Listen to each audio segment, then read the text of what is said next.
Whispering the Watchtower on Halloween. The village smelled like rain and old bonfire smoke when Mara stepped off the late bus.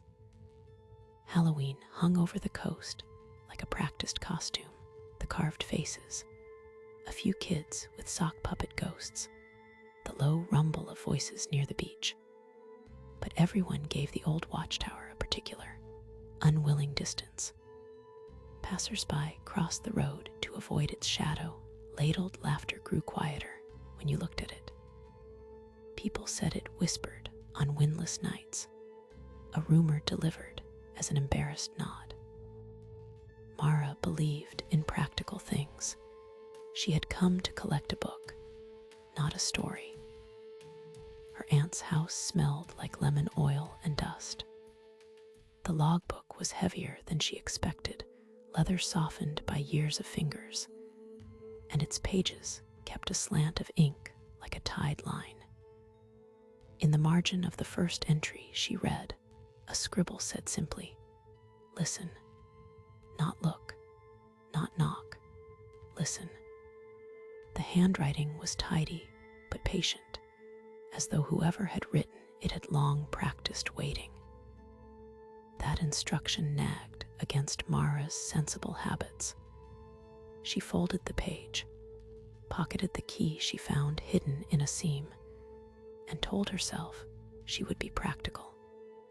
Inventory, phone calls, and then leave. By the time she reached the cliff path, the village's bonfire was a low, steady orange, and half the residents were laughing in a loop of familiar stories. Neighbor Tom handed her a paper cup, as if business could cover the oddness between them. He said hello with his mouth, but his eyes kept flicking to the tower. "It's quiet tonight," he offered, which read like a question. The key felt cold in her hand. The tower sat black against the sky, like a tooth missing from an old jaw. For a moment, the air above it was still. Not a single gull, not a single push of wind. And then, very lightly, something like a word unraveled. It was not a voice so much as a texture, a thin, deliberate susurrus that threaded through rock and air. At first, Mara told herself it was the sea exhaling through the stone. Then it formed shapes. A name, nothing other than a name, spoken with the familiarity of someone reciting a list they had carried for years. The more she tried to define it, the more it slid away, leaving only pressure behind her ears and a small, ridiculous certainty that the tower knew her name before she knew which of the village's houses she would sell first. Night settled in slow coats of blue. Mara climbed the tower path because curiosity has a gravity all its own, and because the logbook had written "listen." The stairs inside were narrower than she had expected, worn concave by boots and hands. Between the stones, she found tiny accretions of lichen and a small, stubborn keyhole just beneath the narrow watchroom door. The lichen key fitted with the reluctant click of something remembering its place. On a shelf inside waited a tidy row of folded papers, each tied with a scrap of twine and labeled in the same patient hand. The first paper read like a map of a day she'd thought only she remembered.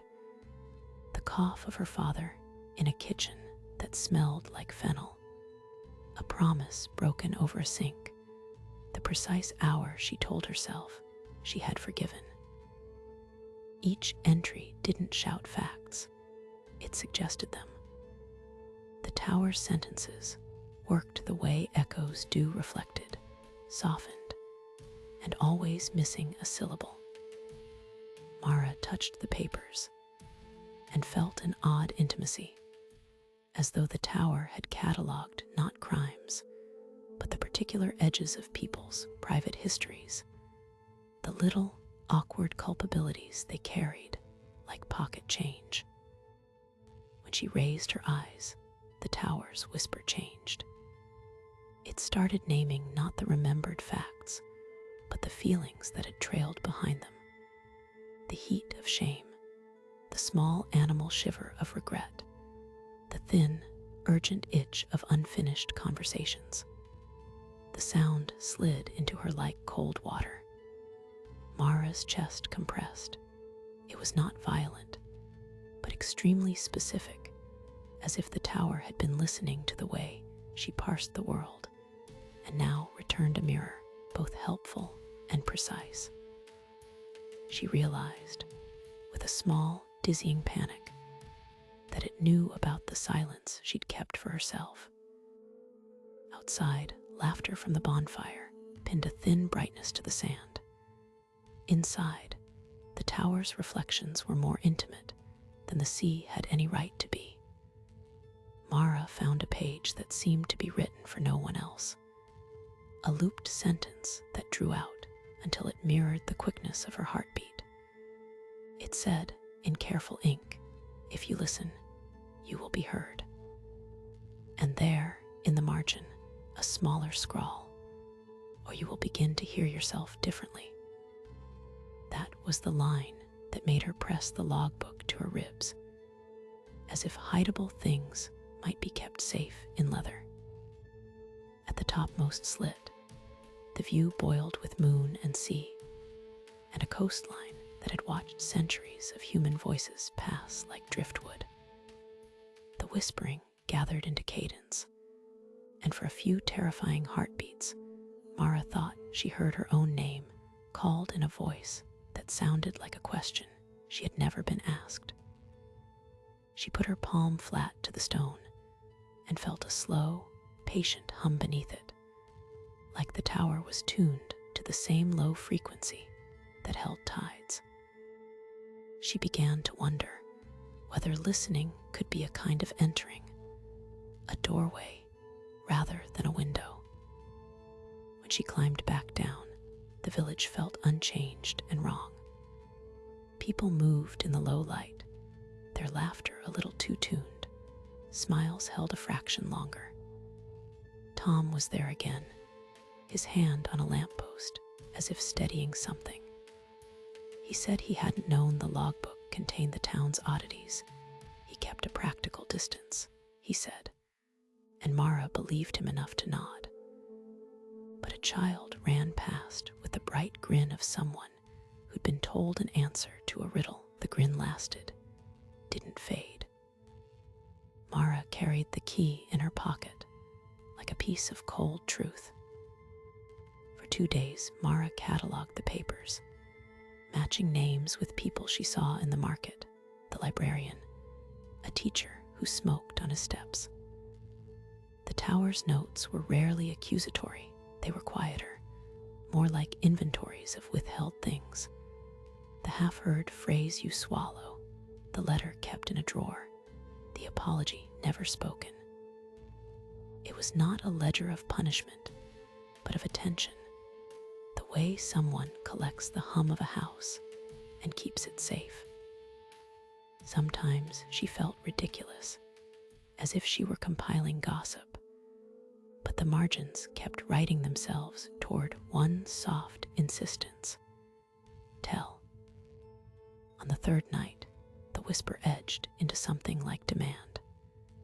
It suggested names that were not in the book, names she had not uttered aloud in years. It offered the exact sweetness of the voice of someone you once loved, but warped into a question you didn't want to answer. Will you stay? It was a suggestion phrased as care, as concern. It was also a sluice, letting water in without telling you where it had come from.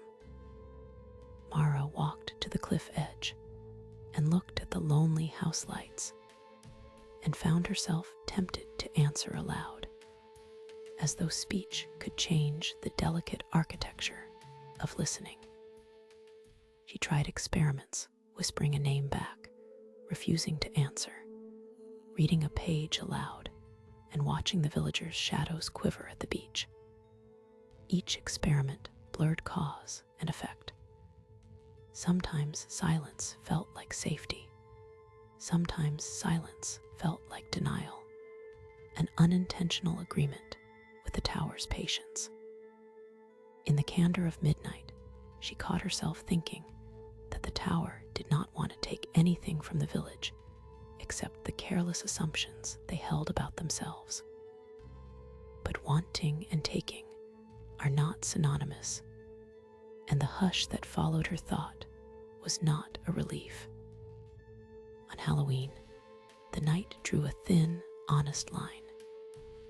The bonfire had been lit under a sky without stars, a low congregation of familiar faces murmuring and passing cider. People walked the shore with paper lanterns like small, temporary suns. Mara carried the logbook to the edge of the crowd, planning to replace one paper and close the shelf, a ritual to see if returning names calmed the tower. She unfolded a page.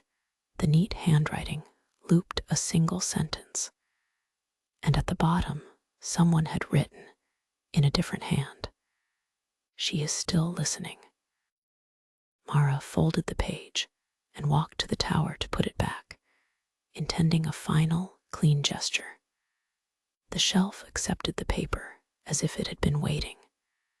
She locked the small door with the lichen key and turned away, thinking she had closed something. The whisper followed, though soft, near her ear, more intimate than any rumor. "Stay," it said, with the gentleness of someone asking for company.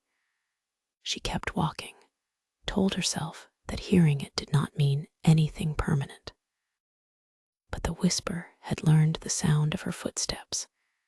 It repeated them in the stone, long after she had left the path. The next morning there were small, inexplicable changes. A neighbor mentioned, in passing, that they had dreamt a conversation with a letter they never sent. A child hummed a tune written on a page Mara did not remember. Tom caught her in the lane and said quietly, "Did you leave anything behind?" As if he were asking about a missing glove rather than the strange property of listening. Mara found her phone full of voicemails she did not remember receiving, recordings of her own voice, complacent and different, asking questions she could not recognize. She sat on the cliff in the late light and let the ocean do what it always does, press and withdraw. The logbook rested closed beside her like a sleeping thing. The tower was a silhouette against the falling night, its whisper folded into the town's ordinary noises. Mara considered the possibility that the tower made no claims of possession, that it only offered reflection. She considered, too, that reflection is not neutral, that seeing your own edges can feel like being edged out. When she stood to leave, a single windless thread of sound followed her with perfect clarity. "Tell them I'm here."